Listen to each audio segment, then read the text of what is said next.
Thank you, everyone. Thanks for those who are joined in person this morning and the people who are joining online. We know that many of our colleagues were not able to join us together, so it's great to know that they will be joining remotely. Thanks to the IAS for making this possible, for creating this space for us to develop our research and also share it with people. My name is Monia Del Pinto, and I am a Vice Chancellor Independent Research Fellow in the School of Architecture, Building and Civil Engineering. And I know that my role description is quite long. Be kind to me. This is my first time sitting on this side of the room. So I'll try to quickly introduce what we do with Sara, today's fellow and speaker. And before we start, we anticipate we have a short activity for everyone in the room at the very end of Sara's talk. So please don't leave. Stay with us until the very end.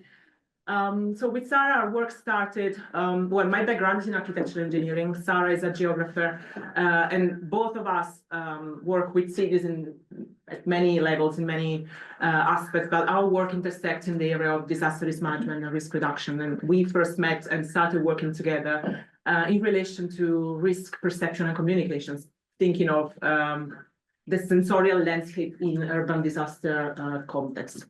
And starting from that, our collaboration then evolved into a series of other activities all around the same themes. And now we are co-authoring a publication that's going to be out soon in 2025 about the role of architectural-led place branding in post-disaster context. And that idea also inspired what is the reason for Sara's visit today, which is applying for funds to broaden the research into a direction that is not just limited to disaster per se, but also explore conflict and climate change impact on the built environment. And with that in mind, nature becomes a key part of what we do, especially when we mention climate change, not nature, and the way we use it, understand it, cannot be part of the conversation. And this is why today's presentation is quite relevant to introduce a bit of the thoughts that we have around nature and also try and stimulate a conversation and reflection about ethics and impact that our understanding and our treatment of nature can have in future risk creation. So I let Sara introduce herself and her amazing work and today's presentation, and see you in a bit. Thank you very much, Monia. Thank you to the school that invited me here and gave me the opportunity to present part of my work and to create this dialogue with Logboard staff and the EU especially. I am a human geographer, and I am assistant professor at the University of Genoa in Italy. And I will present later really fastly a bit of my main topics, areas of research. But first of all, the topic I will discuss today, that you can see in the first slide, so reproducing nature in climate change, examples from Italy. So I will try to use a bit of some of the studies I am implementing in Italy to open some questions about the construction of nature and the use of nature in climate change policies. And some key words about my research. I am first of all interested in disaster studies. So many of my work has been involved in this area, with a particular focus on social vulnerability and the risk perception, adopting a political ecology perspective. You can see also some of the areas of study where, or some of the field work that I realized in different geographical contexts, especially in Italy, in post-earthquake and post-flood disasters, and also in Madeira Island, because I have a collaboration with the university there. It's about 11 years that I work with them. But I had also some collaboration with other universities, for example, some colleagues in Denmark. So I provided some theoretical basis for the work that they realized in Copenhagen in particular. Then I started in the last year to be particularly interested in the topics related to nature, the use of the word nature and the processes of construction of the concept of nature.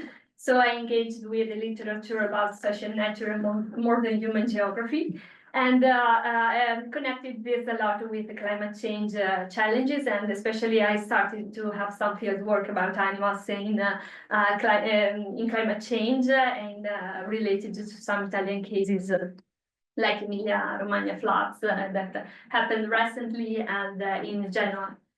Part of the book is that is focusing on the climate change policies and disaster risk. So to understand how the construction of this idea of Valpaese has the consequences, also negative consequences on it. And yeah, but what is that I would like to present today? So I am particularly interested to investigate how nature is interpreted and reinterpreted in climate change. So how climate change is impacting on the way we look to nature, and what meanings we are attributing to it. So what are also the different rhetorics that climate change is developing? So if there are other ways, other rhetorics we are building as a consequence of climate change. So this is part of our work for denaturalizing climate change. So trying to deconstruct the idea of nature and see human responsibilities that are under the process. Yeah, so it's a bit the main interest of this presentation. So the starting point, this is the reference, and yeah, there are these are the areas of research that I am considering discussing about the social construction of nature.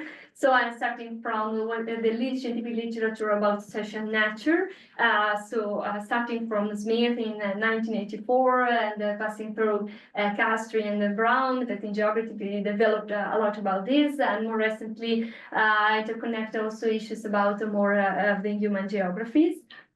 And I am trying dialogue also with the literature about the city branding, and especially the critics to the practice of city branding in the context of climate change. Oh, I cannot change anymore. You need to re-click on. There we go. Okay, perfect, thank you. The concept of nature in climate change it has been often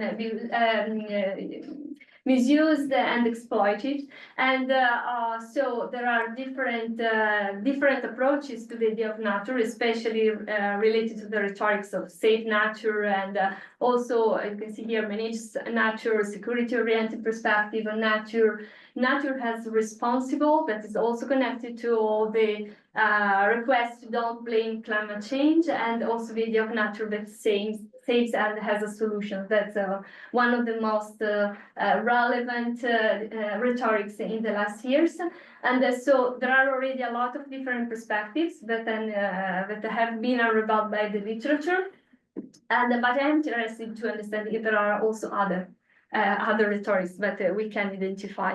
I will present some examples coming from some of these narratives.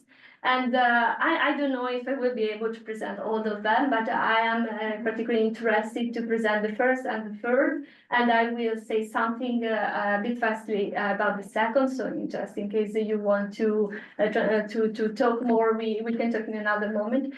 So I will start talking about natural-based solutions in Italian cities, and thinking about the rhetoric of the nature has a solution in front of climate change, and what are the criticalities that can emerge from this narrative. The second one is about the role of animals, so it's really related to the modern human geography approach, and especially in this case, I'm interested in the process of identification of guilty in nature. And the third one is about the reproducing of nature in Italian mountain, in this case. So that is linked to the rhetoric to save nature, especially the memory of the dead nature. To do this, obviously, we need to identify the different actors that have a role in creating these narratives, and so to produce these different versions of nature. But I will not focus a lot on the actors in this presentation, but they will appear in some way. So obviously, also on this we can talk more later. So the first is, as I told, is about the use of nature-based solutions to respond to climate change. Italian cities have been particularly challenged by climate change in the last years. So we have, I added only some examples about the disasters that the city has started to experience. So we had the frequent episodes of floods and also of heat waves that are affecting the city with significant,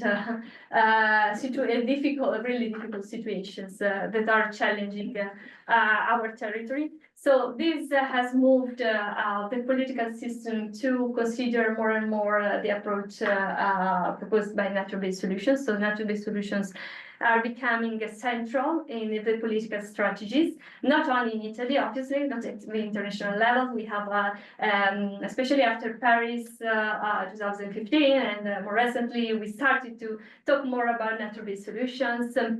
Also at the international levels.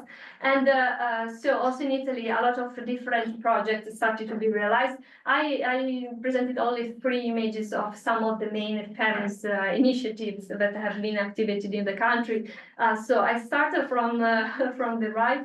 The vertical forest in Milan that was quite famous, and I don't know if it is really, broad, but yeah, there was a lot of talk about this project. Then there is in the middle, there is the project of the Park Italy. So it's a project to create a green belt that crosses all the country, and that should be a connection between the mountains, and the different cities. Something like 15 cities should be involved in the project. Although it is at the beginning and is meeting some difficulties to be applied. And the third one is a case in Genoa. I will talk more later, so I don't anticipate too much now. So nature-based solutions, what are, I think you know probably better than me, so I don't want to stop on this, but I added only one of the definitions that we can use. But the point for me, what is really interesting for me, is to understand if how nature-based solutions are helping to rethink cities. So how they are transforming cities, and especially the relationship between nature and society in the urban context. There are a lot of studies about this. Some studies are considering how to deconstruct nature-based solutions. So I used these perspectives, trying to apply them also in Italy, understand how we can read the effects of the nature-based solutions in different contexts. And but there are also studies that are suggesting, as this one cited about Mahler, that suggests that they could be a way to redefine the boundaries between society and nature, so to favor a more ecocentric perspective on the city. So it was really interesting about this to understand if it is true or not when we see the application of the nature-based solution. So not only stopping to the description of what will be realized, but also to see effectively how we are implementing this in the cities. I have identified some potential limits or aspects that could be better discussed when we talk about nature-based solutions that, as I told, come from the international literature, scientific literature, and that I see also applied in the different case studies I have investigated. The first point is about building hierarchies between species. One of the main concerns about the nature-based solutions and the narrative that is describes them is the fact that they are creating some way a hierarchy between the different tree species, and also between tree and animal species, because in a lot of the project the animals don't appear, so they don't talk about them, or eventually they cite only animals in a really broad perspective. And but for the most, the word of species is associated with words like selection, choice, planning, design, prohibition. So all the approach is finalized to select and guide the process, and to control the process. So in a lot of projects this is explicit. So the idea is to have a control nature that answer to the needs of the interests of the city. And so there is, it is highlighted especially the importance of the cost effectiveness and efficiency of the project of this process of selection. So the process of selection is also justified because of the risks that some species can produce. So this is usually highlighted to justify this approach to natural-based solutions implementation. And so the idea that some species could represent a risk for the population, for the life in the cities, for the wellness, and becoming habitats for vectors, for epidemics, disease or risk related to instability of the trees and so on. So this is in some way not seriously considering in the fact the possibility to have an hybrid approach to nature in society. So in some way we continue to see a separation of the two realities and the need of human control on the situation. So this is particularly related to the second point, that is the role of urban natures. So the problem of many projects is related to the fact that they try to replace existing nature. So there is not only implementation in the buildings or in places where there is not already nature, but also the idea to replace the existing nature, because it's a wild nature, so it's not planned, it's not controlled, it's not useful in this new image of the city. So the point in this case is that in some way we are not considering as acceptable the idea of the third landscape that Clement presented, and so the idea of the wild nature. So we are establishing what is authorized to live in the city and what is not. The third point is about the utilitaristic perspective that we continue to have on nature. So this is a bit difficult to think that nature-based solutions as they are presented at the moment represent effectively an opportunity to adopt an ecocentric perspective on the city, because we are continuing thinking about the capacity to provide ecosystem services for humans, to satisfy humans. So according to the vision of accumulation by dispossession presented by Harvey. And so this idea of the nature that continues to be conceptualized only in terms of value and the cost effectiveness efficiency, as I told before. The third point is about the naturalization of the process, because in some way talking about nature as a solution create the idea that is always good. So nature is good, and so there is no reason to oppose to these kind of solutions and to investigate the limits or the negative effects that they could produce. So that's a conceptual problem, and that have been questioned a lot in the literature too. I would like to use a specific case, as I told before, that is coming from Genoa to discuss a bit this, not too much because the time is running, but I would like to present some thoughts about this. This is the Morandi Bridge. I don't know if you remember, in 2018 it collapsed and it caused the death of 43 people. Mm-hmm. It was a really big tragedy for Italy and especially for the city of Genoa. So the bridge was rebuilt. Renzo Piano proposed the project and realized it. What I would like to focus is the project that has been is an implementation now in the area where the bridge collapsed. So this is a visionary project that the Genoa city is realizing, has been presented by another important Italian architect, a quite known Italian architect, that is Stefano Boeri. I don't know if it is known at the international level, but in Italy he is quite famous. And yeah, this project is a project to realize a red circle that you can see represented, that has the purpose to have the area that was hit by the disaster, and to reconnect the two sides of the torrent, because this area is crossed by one of the main torrents that in the city of Genoa, that is Polcevera, and this area is part of Polcevera Valley. And so this is sort of memorial also of the disaster. And under this circle will be realized also the Polcevera Valley, that is an area where nature-based solutions have a relevant role, because they will be realized in different ways. There are some aspects that I am opening about this project. I don't want to be a critic, but only to better understand what could be the consequences and how to better manage these kind of approaches.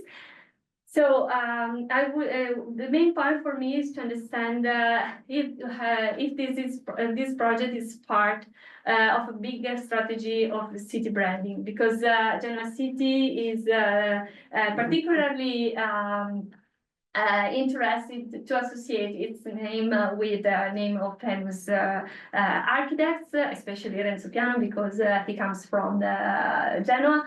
But also Stefano Boeri in the last years. And so in this area, there is also another important project that is related to the idea to realize a robotics valley. That should be a sort of Silicon Valley, Italian Silicon Valley associated to robotics, because there are some really important robotics industries in the area that recognize at the international level.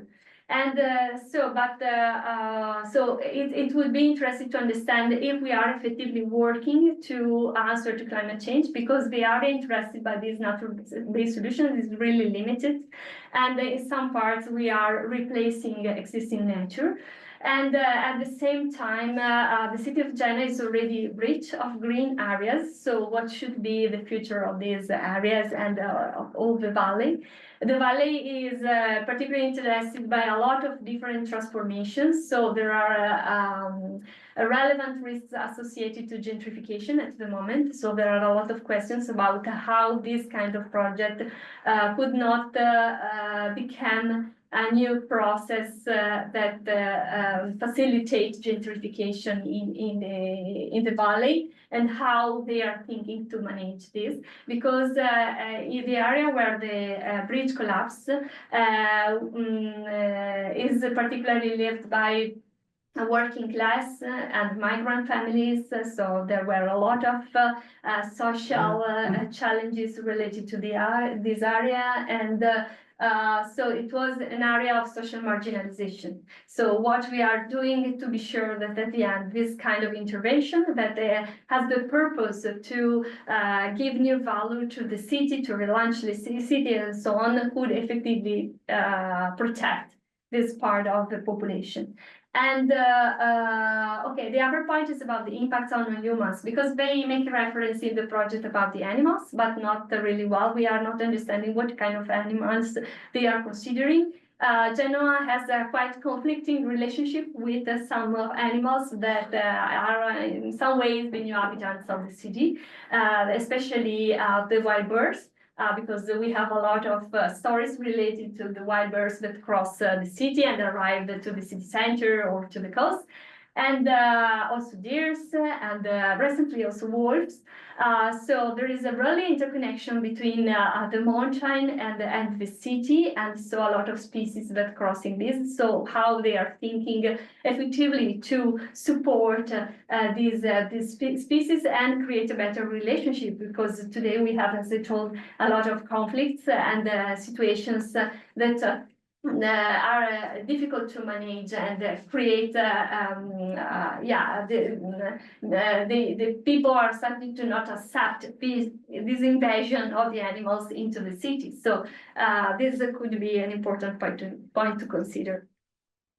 Another consideration comes from Palmer that talk about controlled adaptation. So she talked about the fact that a lot of strategies about safe nature open questions related to the loss of wildness. So how this controlled adaptation could effectively produce loss of wildness in the animal. So what is the level of control that we effectively have to apply on nature and the ethics implications that this could have. This is the point about disconnect with another part of the story that really important for me, because in the last years I started to work in animal geography related to climate change. I will not focus a lot, but I can only say a few things because there are a lot of perspectives that we can adopt on this topic. So we can spend hours to talk about this.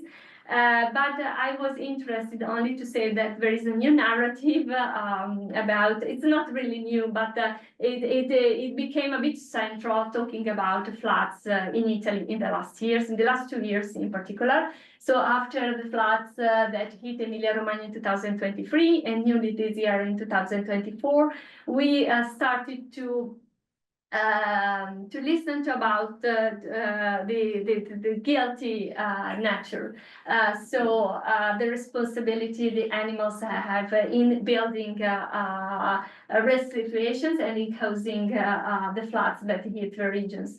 So there are some species that started to be accused about this. So there are some political initiatives to stop the invasion and the dams that these animals do, and in particular porcupines, nourishes, foxes, as you can see here, and also mosquitoes, obviously. And so there is obviously this is part of a process of naturalization of disasters. So to try to don't identify the political responsibilities at the basis of these situations. But the third point that is more interesting in some way for me is this one, that I also, in this case, some years that I started to work on this. And it is about this idea of the Third-Simon chain.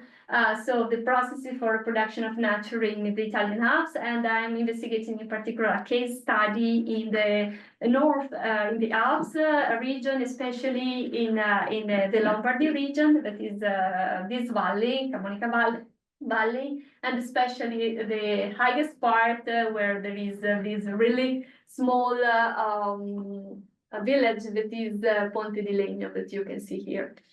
And I don't want to stop a lot, but this is a quite complicated situation, because it's an area that is experiencing a lot of conflicts related to the disasters that have are interesting and have interested in last years the valley, and that are connected to climate change. So we have episodes of floods, landslides, fires, and so on. We had also the case of Viastorm. I don't know if you listened about this.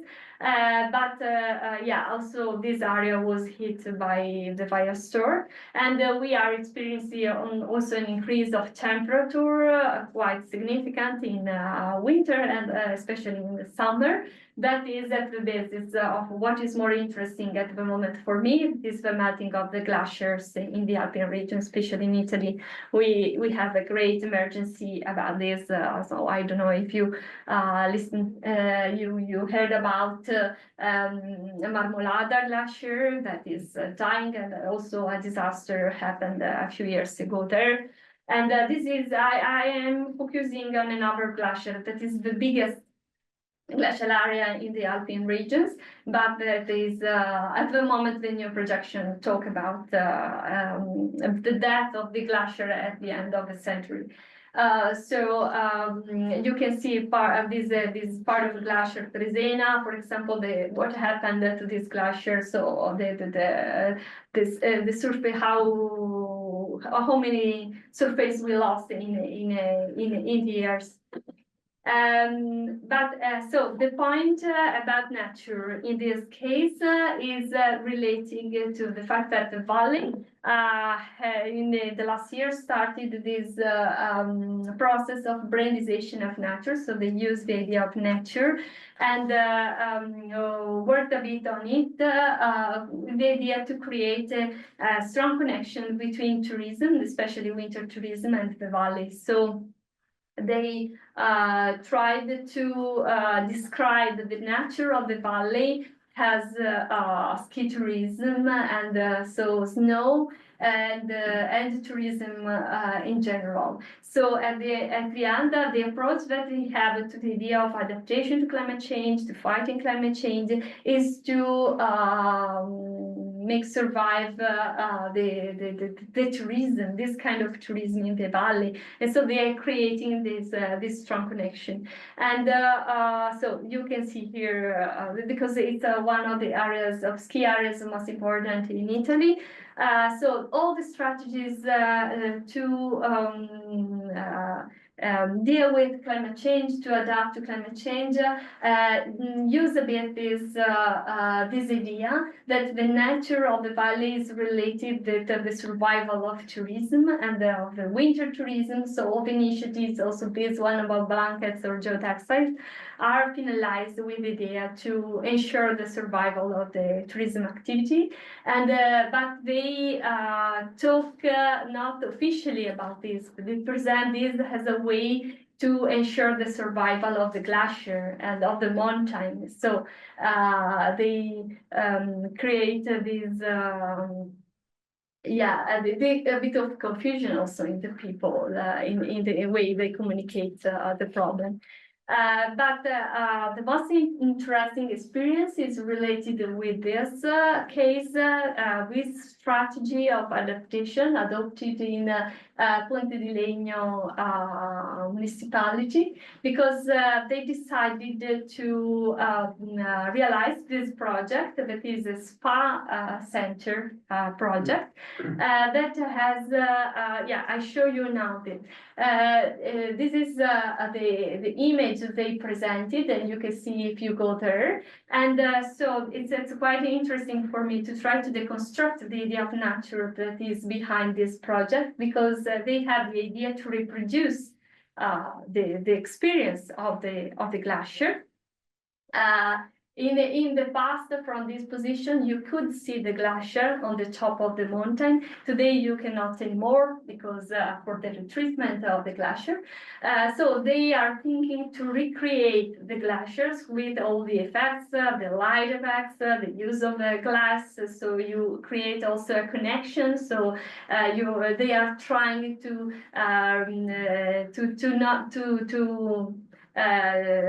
destroy the boundaries between the experience in the spa and the mountain, and to connect this experience with the glacier and with the mountain. So this project has been presented. This is a part of the text that presents the project. It's a translation because it was not available in English. But essentially, they are effectively showing how they are not in some way worried about climate change and the disappearing of the glacier, because they are thinking to recreate the glacier and give a possibility to it to continue to survive. And in this process, they are also highlighting how this experience of the melting glacier, or the death of the glacier, could be in some way fascinating. So they talk about the result, to reproduce the result of a painful yet inexorable melting. So the structure, the internal structure of the pools is organized in a way that you can effectively see the water is represent this melting process of the glacier, and you can stay on the top, on the pool on the top, and assist to observe this process in a relaxed situation. So you can be relaxed in front of climate change. Be quiet, don't worry, because you will continue to experience the glacier. So it will not disappear at the end. It's only because we have recreated this. So I think this is an extreme way to answer and reproduce and use nature in climate change. And yeah, talking with some people, I have not finished my research, so I have a lot of interviews to continue to do about this project. But talking with some people, especially involved in tourism, someone told me, but that it was a wonderful project. Because it gave the possibility to create a sort of memorial, to give the possibility to the glacier to not disappear, and to continue to have this connection between the glacier and the mountain. So it will continue to be a valley of the glacier and not something else. Okay, so yeah, that's the main point at the end of my work. That is at the basis of this work, is to understand how the mountains can continue to ask for water and can continue to use and reuse water, and when they will start to understand that something is changing, and so we have to change our relationship with this resource. Yeah, so I have finished my presentation, so I think I was in time. Right. And